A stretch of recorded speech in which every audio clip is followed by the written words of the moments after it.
이 모든 영광을 하나님께 돌립니다. 경상북도 달성군 하빈면 낙동강이 굽이치며 흐르는 이 작은 시골 마을에서 1964년 한 사내아이가 태어났습니다. 논밭이 끝없이 펼쳐진 오지의 마을이었습니다. 버스가 하루에 몇 대 다니지 않았고 마을에 서점은커녕 변변한 문방구 하나 없었습니다. 그 아이의 이름은 현택환이었습니다. 이 아이가 훗날 대한민국 과학의 역사를 새로 쓰게 될 줄은 그 누구도 몰랐습니다. 노벨화학상 후보에 이름을 올리고 세계 상위 1% 과학자로 선정되며 전 세계 나노과학의 판도를 바꿔놓을 줄은 이 말 그 누구도 상상하지 못했습니다. 그런데 더 놀라운 것이 있습니다. 이 사람이 전 세계 과학자들 앞에서 수백 명의 속학들이 지켜보는 자리에서 수상소감의 첫 마디를 이렇게 시작했다는 겁니다. 하나님께 감사드립니다. 과학의 최전선에 선 사람이 하나님을 고백합니다. 세계가 인정한 최고의 속학이 연구실 책상 위에 성경 구절을 빽빽하게 붙여놓고 살아갑니다. 도대체 이 사람에게 무슨 일이 있었던 걸까요? 그리고 그 실험실에서 도대체 무엇을 본 걸까요? 오늘 이 이야기는 한 시골 소년이 대한민국을 넘어 세계 과학의 꼭대기에 오르기까지, 그리고 그 긴 여정 속에서 하나님을 만나게 된 한 과학자의 실화입니다. 다시 달성군 하빈면으로 돌아가 보겠습니다. 어린 현택환은 시골 아이였지만 남다른 구석이 있었습니다. 호기심이 많았습니다. 개구리를 잡으면 배를 갈라보고 싶었고, 비가 오면 물이 어디로 흘러가는지 끝까지 따라가 봐야 지성이 풀렸습니다. 초등학교 과학경시대회에서 입상을 하면서 과학자의 꿈을 처음 품었습니다. 하지만 하빈면에서 그 꿈을 키우기엔 환경이 너무 열악했습니다. 그래서 대구로 나왔습니다. 초등학교 5학년 때 옥산초등학교로 전학을 했고 경신중학교를 거쳐 덕원고등학교에 진학했습니다. 시골에서 올라온 아이가 도시의 학교에서 적응하기란 쉽지 않았습니다. 눈칫밥을 먹으면서도 이를 악물고 공부했습니다. 오직 한 가지 생각뿐이었습니다. 공부를 열심히 해서 최고가 되어야 한다. 그것만이 자신이 이 상황을 벗어날 수 있는 유일한 길이라고 믿었습니다. 대구시립도서관이 문을 닫는 시간이 곧 귀가 시간이었습니다. 매일매일 도서관 폐관종이 칠 때까지 자리를 지켰습니다. 그런데 이 시절 현택환의 인생에 묘한 복선이 하나 깔립니다. 중학교 3학년 때의 일이었습니다. 어느 날 교실 뒤쪽 칠판에 누군가 영어 문구 하나를 적어 놓았습니다. 내가 최선을 다하면 하나님이 나머지를 해주실 것이다. 현택환은 그 문구에 꽂혔습니다. 그때는 그 하나님이 누구인지도 몰랐습니다. 기독교적 의미인지 단순한 격언인지도 구분하지 못했습니다. 그런데 이상하게 그 문장이 자꾸 마음에 남았습니다. 너무 좋아서 외우고 또 외웠습니다. 공부가 힘들 때마다, 시험이 다가올 때마다 이 문장을 속으로 되뇌었습니다. 훗날 현택환은 이렇게 회고합니다. 중학생이었던 나는 몰랐지만 하나님은 이미 그때부터 나의 문을 두드리고 계셨다고요. 공부에 대한 집념은 결실을 맺었습니다. 현택환은 서울대학교 화학과에 합격했습니다. 1980년대 초반의 서울대, 경상도 시골에서 올라온 청년에게 서울대학교는 완전히 다른 세상이었습니다. 자유가 넘쳤습니다. 고등학교 때까지 오직 공부만 했던 그에게 대학은 해방이었습니다. 친구들과 어울려 술을 마시고 담배를 피우고 놀러 다니느라 세월 가는 줄 몰랐습니다. 공부는 뒷전이었습니다. 그렇게 흘러가던 대학 생활에서 사건이 하나 터집니다. 한 번은 술에 취한 채 길을 걷다가 공사장에 빠질 뻔했습니다. 큰일 날 뻔한 아찔한 순간이었습니다. 또 한 번은 장티푸스에 걸려 병원에 입원했습니다. 시험을 망쳤고 성적은 바닥을 쳤습니다. 대구에서 이를 악물고 올라왔는데 서울에 와서 이게 뭐 하는 건가? 현택환은 자괴감에 빠졌습니다. 그러던 1983년 10월 말의 어느 날이었습니다. 현택환은 성경이라는 것을 한번 배워보고 싶다는 생각이 불현듯 들었습니다. 왜 그런 생각이 들었는지는 본인도 설명하기 어렵다고 했습니다. 그냥 문득 성경이 궁금해진 겁니다. 그래서 학생회관 3층에 있는 한국대학생 선교회 CCC 사무실을 찾아갔습니다. 약대 선배를 순장으로 모시고 순모임을 시작했습니다. 그리고 두 번째 모임 때의 일입니다. 그날 모임에서는 죄사함에 대한 이야기를 나눴습니다. 자기 죄를 종이에 써보라는 시간이 있었습니다. 현택환은 펜을 들었습니다. 하나님을 믿지 않았던 것, 술을 마시고 담배를 피우며 부끄럽게 살았던 것들을 하나하나 적어내려갔습니다. 그리고 회개의 기도를 했습니다. 그날 현택화는 예수님을 영접했습니다. 모임이 끝나고 도서관으로 돌아왔습니다. 책상에 앉았습니다. 가을비가 내리고 쌀쌀한 날씨였는데 이상하게 몸이 뜨거워졌습니다. 설명할 수 없는 감각이었습니다. 갑자기 성경이 읽고 싶어졌습니다. 요한복음을 펼쳤습니다. 그리고 몇 가지 제목을 가지고 기도를 했습니다.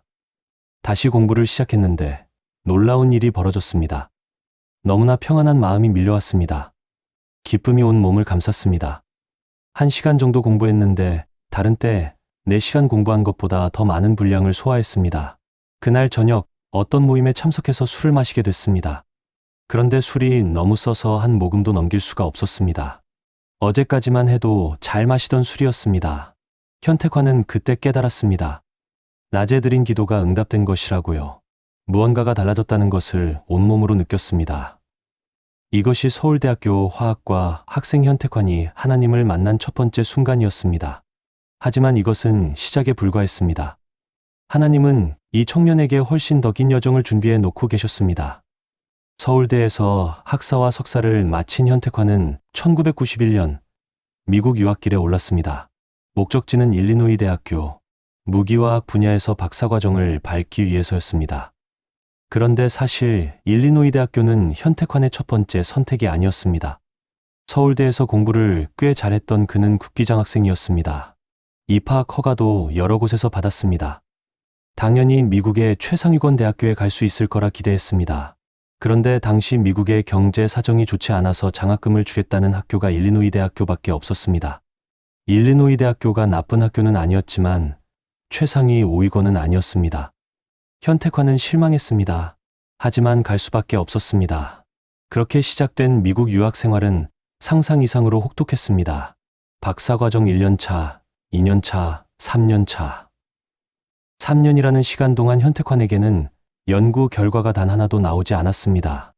논문은커녕 의미 있는 실험 데이터조차 없었습니다. 매일 아침 시험실에 들어가서 밤늦게까지 실험을 했지만 결과는 늘 실패였습니다. 나 자신과의 끊임없는 싸움이었습니다. 콘크리트 벽에 머리를 박는 느낌이었습니다. 현택환은 그 시절을 이렇게 기억했습니다. 한국에서 나름 인정도 받고 국비까지 지원받으며 시작한 유학이었습니다. 그런데 3년이 지나도록 아무것도 없었습니다. 자존감은 바닥을 쳤습니다. 같이 유학 온 동기들은 하나둘씩 논문을 내기 시작했는데 자신만 제자리였습니다. 불안과 초조함이 매일 밤 잠을 빼앗았습니다. 그때 현택환이 붙잡은 것이 있었습니다. 성경 말씀이었습니다. 마태복음 6장 27절. 너희 중에 누가 염려함으로 그 키를 한 자라도 더할 수 있겠느냐. 이 말씀을 매일 되뇌었습니다. 불안하고 조급해질 때마다, 시험이 또 실패할 때마다 이 말씀을 꼭꼭 씹어먹듯 되새겼습니다. 매일 성경 말씀에 매달리고 기도하면서 하루하루를 버텨냈습니다. 연구가 안 되는 와중에도 현택환은 한 가지를 놓지 않았습니다. 주일학교 교사였습니다. 바쁜 시간을 쪼개어 4년 반 동안 꾸준히 주일학교에서 아이들을 가르쳤습니다. 연구 결과가 없어서 괴롭고 미칠 것 같은 날에도 주일이면 아이들 앞에 섰습니다. 그것이 그에게는 유일한 위로이자 숨구멍이었습니다. 그리고 유학생활 중에 목숨이 위태로운 사건이 한 번 일어납니다. 학교에서 요구하는 영어 시험을 보고 돌아오는 길이었습니다. 시카고 남쪽 고속도로를 달리고 있었는데 갑자기 거대한 트레일러 한 대가 현택환의 차를 들이받았습니다. 순식간의 일이었습니다. 차는 반쪽이 날아갔습니다. 폐차될 정도의 대형 사고였습니다. 현택환은 그 자리에서 의식을 잃었습니다. 깨어보니 병원 응급실이었습니다. 의사들이 놀란 표정으로 그를 내려다보고 있었습니다. 차는 완전히 박살이 났는데 현택환은 손가락 하나 다치지 않았습니다. 긁힌 곳 하나 없었습니다. 의료진도 믿기 어렵다는 반응이었습니다. 그 순간 현택환의 머릿속에 한 가지 생각이 스쳤습니다. 하나님께서 나중에 나를 쓸 일이 있으신가 보다. 그때부터 현택환의 믿음은 한 단계 더 깊어졌습니다. 단순히 성경을 읽고 기도하는 수준을 넘어 자신의 삶 전체가 하나님의 손안에 있다는 확신을 갖게 된 것입니다. 그리고 참고 견디자 정말 놀라운 일이 벌어지기 시작했습니다. 박사과정 초반 3년 동안 아무 결과가 없던 현택환에게 졸업을 앞둔 시점에서 갑자기 중요한 논문 3편이 한꺼번에 쏟아져 나왔습니다.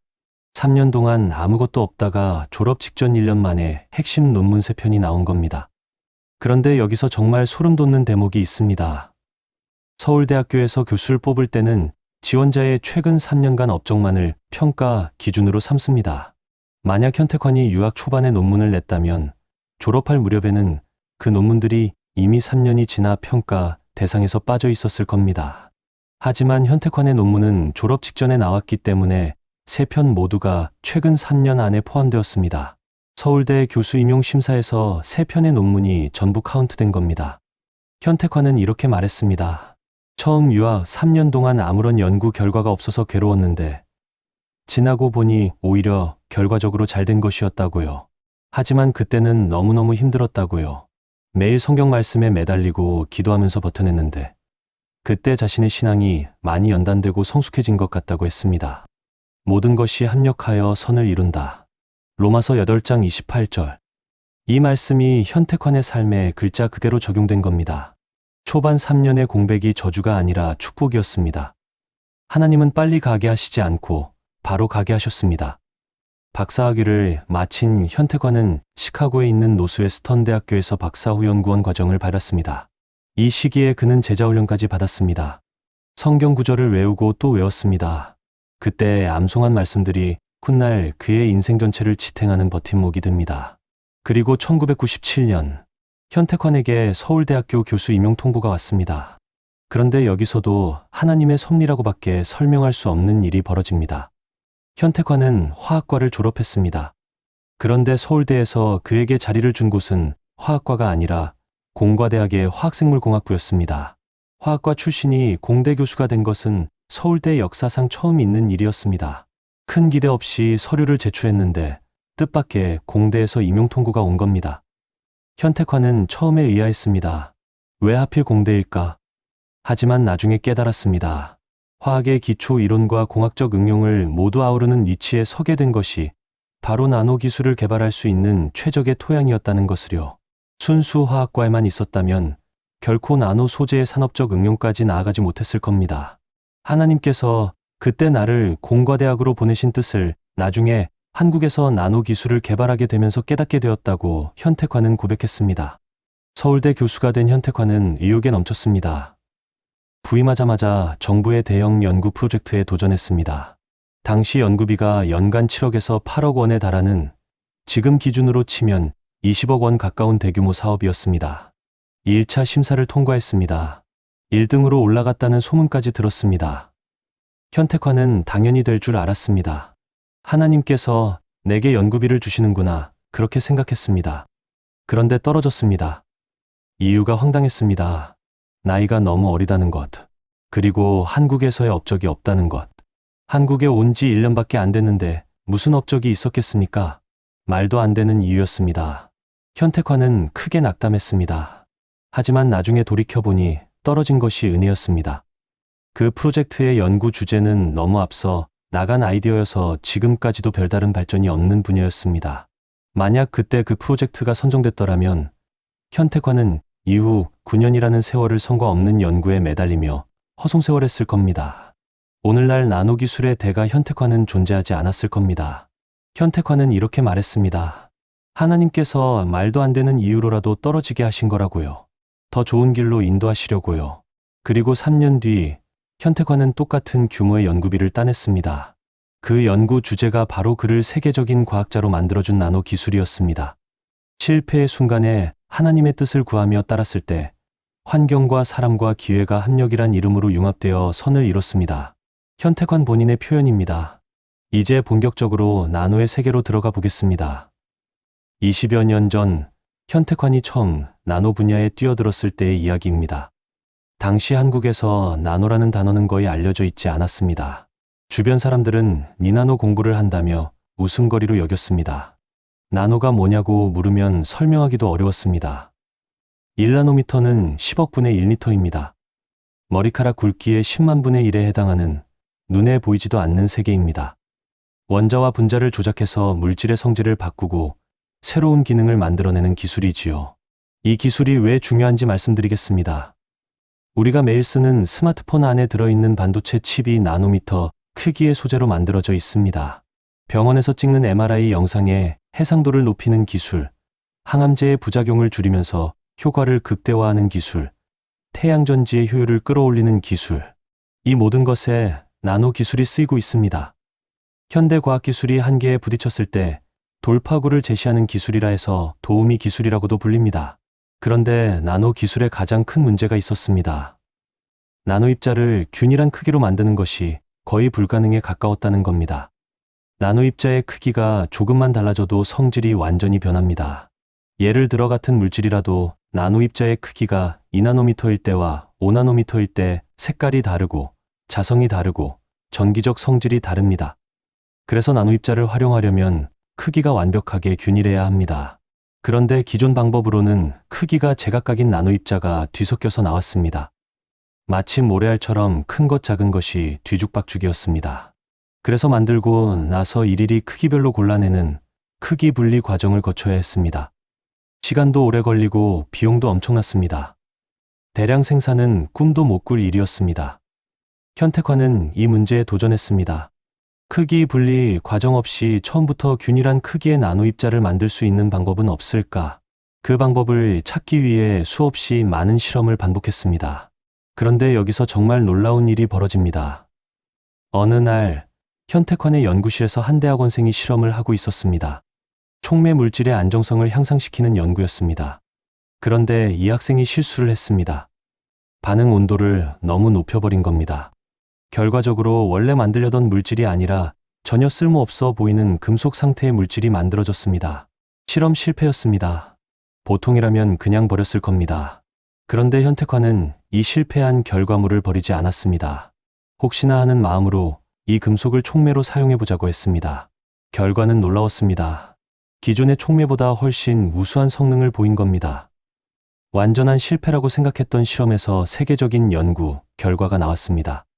이 논문은 화학 분야 세계 최고 권위지인 미국 과학회지의 현택환 연구실의 이름으로 발표된 첫 번째 논문이 되었습니다. 현택환은 이렇게 말했습니다. 로마서 8장 28절 모든 것이 합력하여 선을 이룬다는 말씀이 그대로 적용된 결과라고요.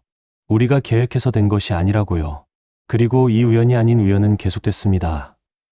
현택환은 나노 입자를 만드는 과정에서 기존과는 전혀 다른 접근법을 시도했습니다.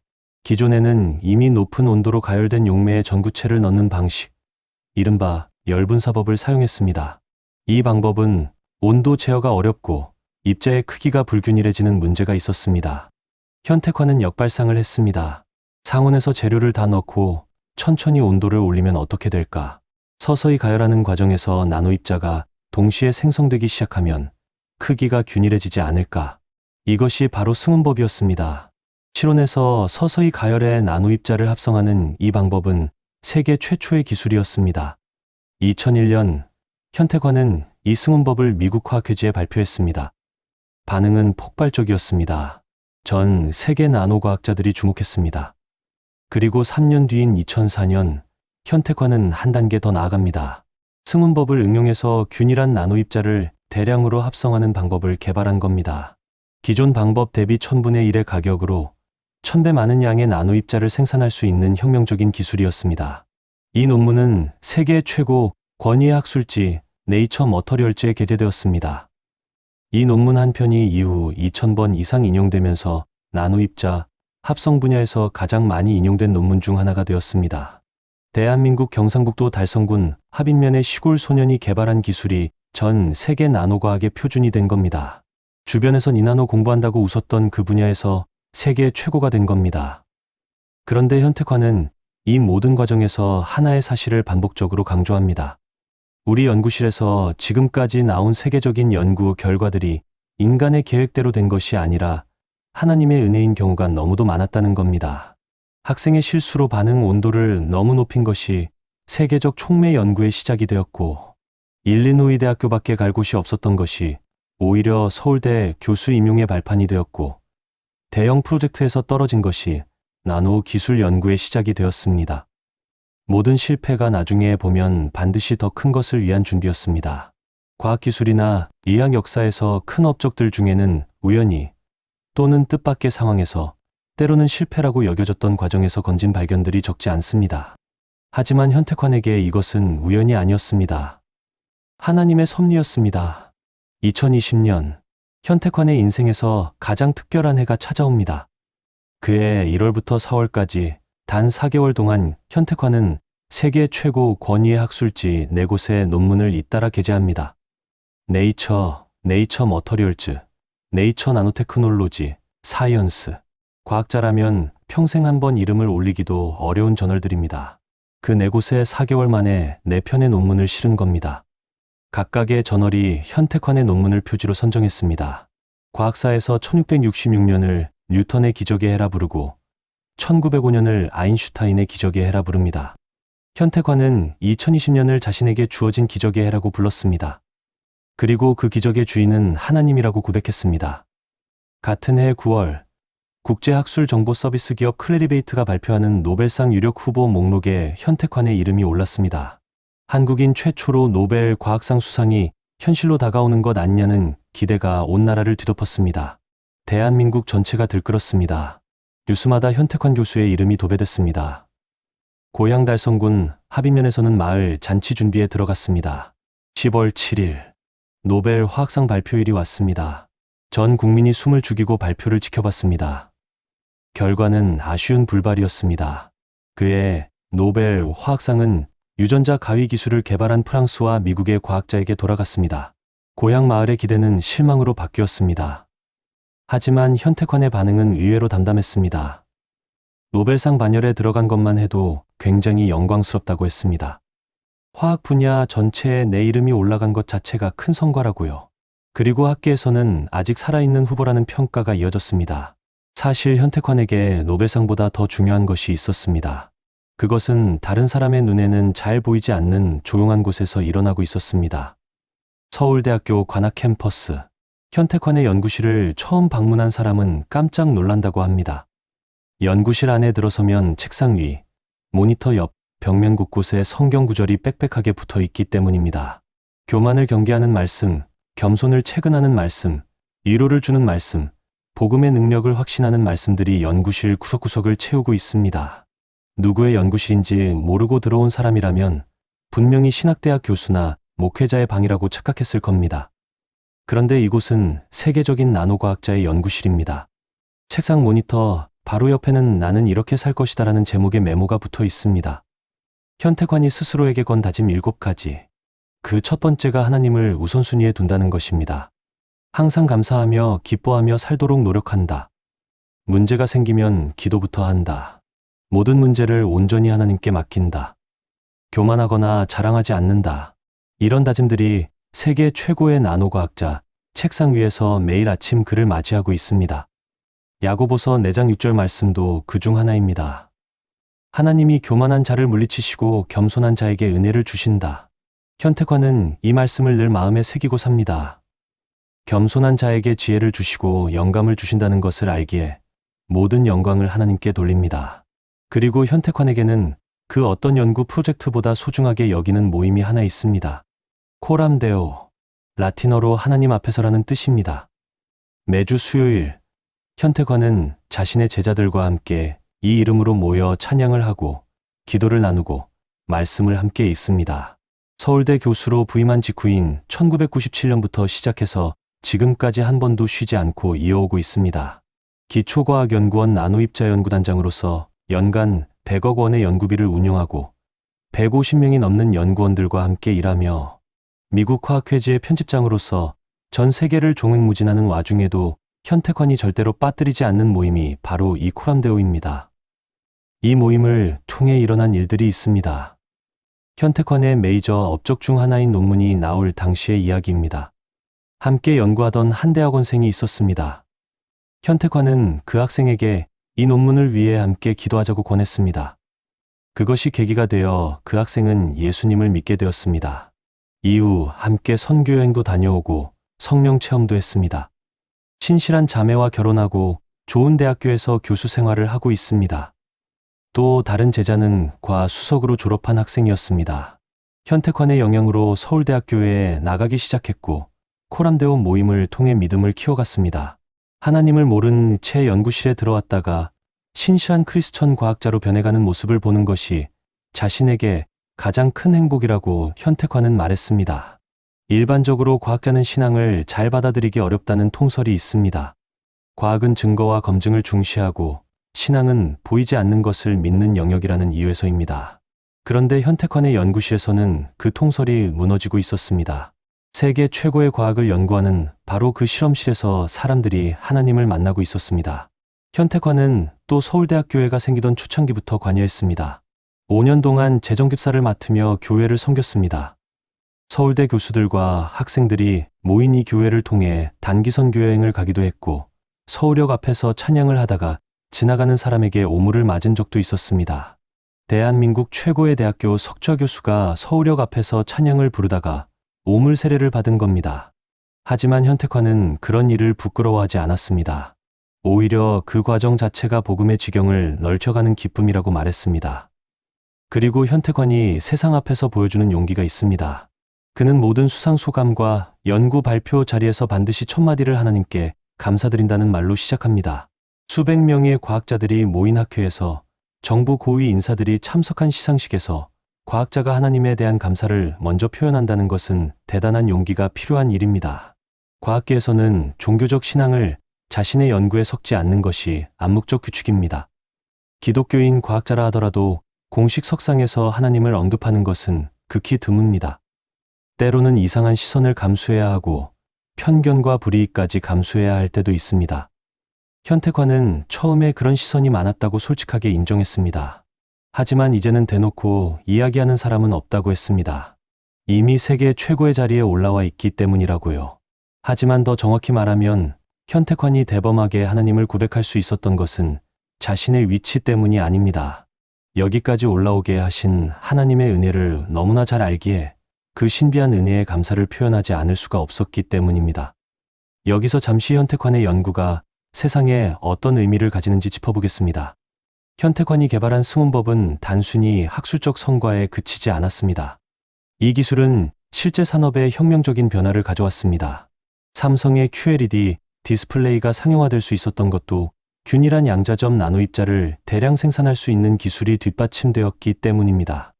우리가 매일 보는 텔레비전과 스마트폰 화면의 선명한 색감 뒤에 현택환의 나노 기술이 있는 겁니다. MRI 조영제 분야에서도 현택환의 연구는 획기적이었습니다.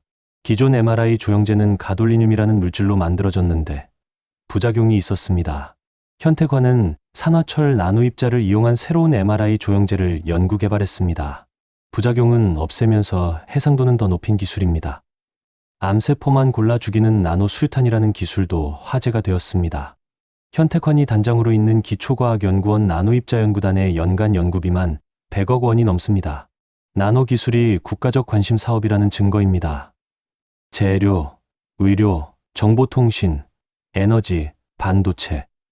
나노 기술이 활용되지 않는 분야가 없습니다. 미래의 먹거리 산업이라 불리는 이유가 바로 여기에 있습니다.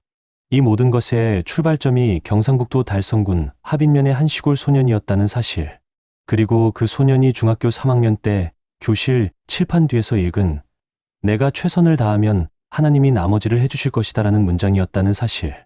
이것을 우연이라고 부르기엔 너무나 정교한 설계가 느껴집니다. 현택환은 과학자입니다. 그것도 세계 최고 수준의 과학자입니다. 그런 그가 자신의 연구, 인생 전체를 돌아보면서 내리는 결론이 있습니다. 인류가 자랑하는 최첨단 기술을 이용해서 수소를 생산하는 촉매를 만들려면 고온고압에서 메탄가스와 물을 섞어 반응시켜야 합니다. 그런데 세상에 존재하는 가장 이상적인 촉매는 우리 몸속에 있는 효소입니다. 체온 37.5도, 일기압이라는 상온 조건에서 만들어진 효소가 우리 몸을 돌고 돕니다. 인류의 모든 기술을 동원해도 만들어내지 못하는 것을 창조주는 이미 인간의 몸에 넣어두셨습니다. 현택환은 이것을 창조주가 보여주는 신비라고 말했습니다.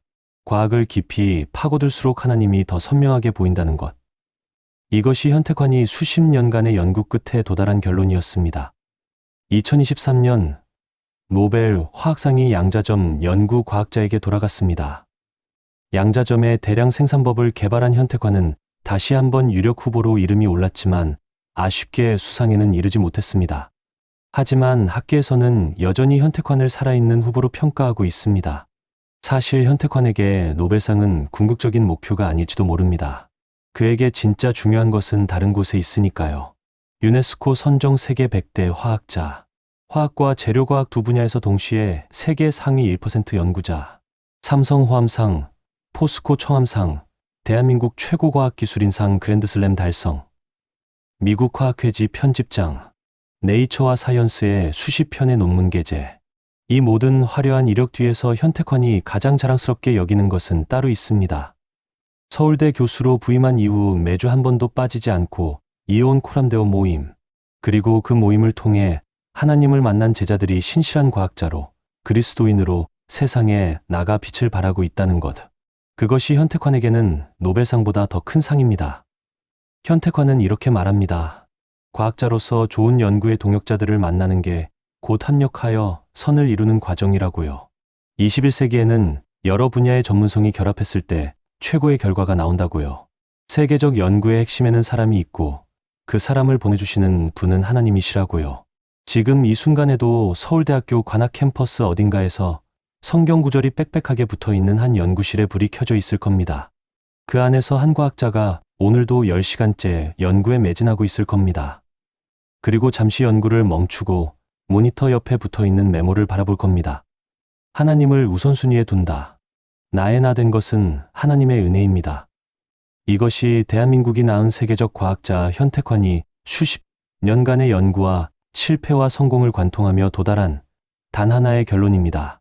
시골, 마을, 하빈면에서 논밭을 뛰어다니던 아이가 서울대에 갔고 미국 유학에서 3년간 아무 결과 없이 콘크리트 벽에 머리를 박으며 버텼고 고속도로 대형 사고에서 기적적으로 살아났고 대형 프로젝트에서 떨어진 것이 오히려 나노 기술의 시작이 되었고 학생의 실수가 세계적 발견의 토대가 되었고 4개월 만에 네이처와 사이언스를 동시에 장식하는 기적의 해를 맞이했습니다. 이 모든 것을 우연이라고 부를 수 있을까요? 현택환은 분명하게 말합니다. 아니라고요. 이것은 하나님의 섭리라고요. 콘크리트 벽에 머리를 박는 느낌이었다는 그 3년의 시간, 매일 밤 성경 말씀에 매달리며 버텼던 그 시간이 없었다면 오늘의 현택환은 없었을 겁니다. 떨어뜨리신 것도 하나님이고 일으켜 세우신 것도 하나님이십니다. 빨리 가게 하지 않으시고 바로 가게 하신 겁니다. 지금도 현택환의 연구실에서는 새로운 실험이 진행되고 있습니다. 치매와 파킨슨병 같은 불치병 치료에 도움이 되는 나노 기술, 변종 바이러스로부터 생명을 구할 수 있는 기술을 개발하는 것이 그의 다음 목표입니다.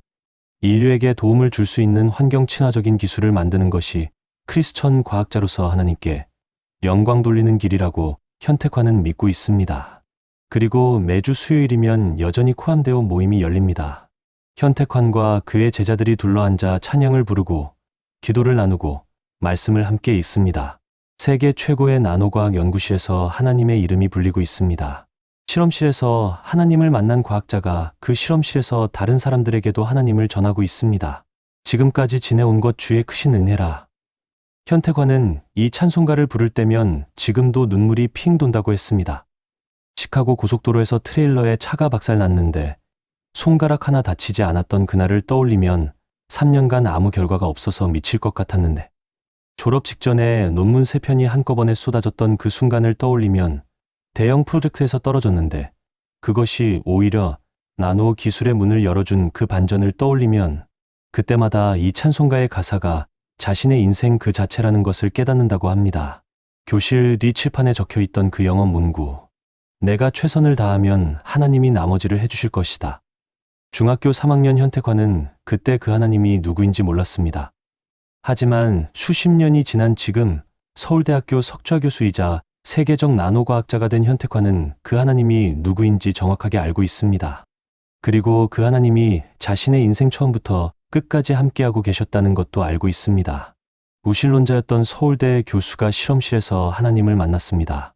그리고 그 발견은 나노입자의 발견보다 더 위대했습니다. 과학의 끝에서 만난 것은 더 큰 과학이 아니라 그 과학을 설계하신 분이었습니다. 이것이 대한민국이 세계에 자랑하는 과학자 현택환의 이야기입니다. 그리고 이 이야기는 아직 끝나지 않았습니다.